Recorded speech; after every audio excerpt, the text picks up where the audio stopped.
বি3 বিরিয়ানির নতুন দোকান খুলতে চলেছে। হ্যাঁ, একদম ঠিক শুনেছ। বি3 বিরিয়ানি মানে ব্যারাকপুরে একটা ফেমাস বিরিয়ানির জয়েন্ট।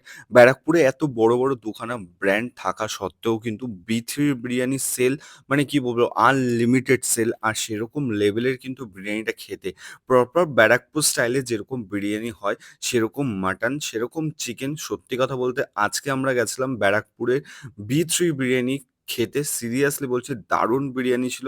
মাত্র একদম, একদম মাত্র ৳১৪০ কিন্তু চিকেন বিরিয়ানি আর ৳২৪০ হচ্ছে মাটন বিরিয়ানি। সত্যি ভাবার বিষয়, তাই না?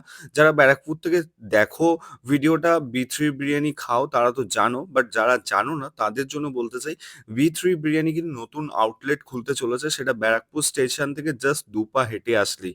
ব্যারাকপুর স্টেশন থেকে জাস্ট ২ পা হেঁটে আসলেই বি3 বিরিয়ানির নতুন আউটলেট। তাহলে তোমরা যারা বি3 বিরিয়ানি মাল্টি কিউজিং রেস্টুরেন্টের জন্য ওয়েট করছিলে তারা কিন্তু সুখবর পেয়েই গেলে। মাল্টি কিউজিং রেস্টুরেন্ট বি3 আসতে চলেছে এই রবিবার খুব তাড়াতাড়ি। তাহলে কেন ওয়েট করছো? একদম স্টেশনের সামনে কিন্তু বি3 র নতুন আউটলেট ওপেন হতে চলেছে ব্যারাকপুর স্টেশনে। আর সত্যি কথা বলতে আমি অনেকদিন পরে মানে আফটার লং টাইম আমি কিন্তু বি3 বিরিয়ানি খেলাম। দারুণ লাগলো, সাথে মাটনের কোয়ালিটিটা খুব সুন্দর লাগলো। কেমন লাগলো তোমাদের ব্লগটা কমেন্ট বক্সে জানাতে ভুলো না, শেয়ার করে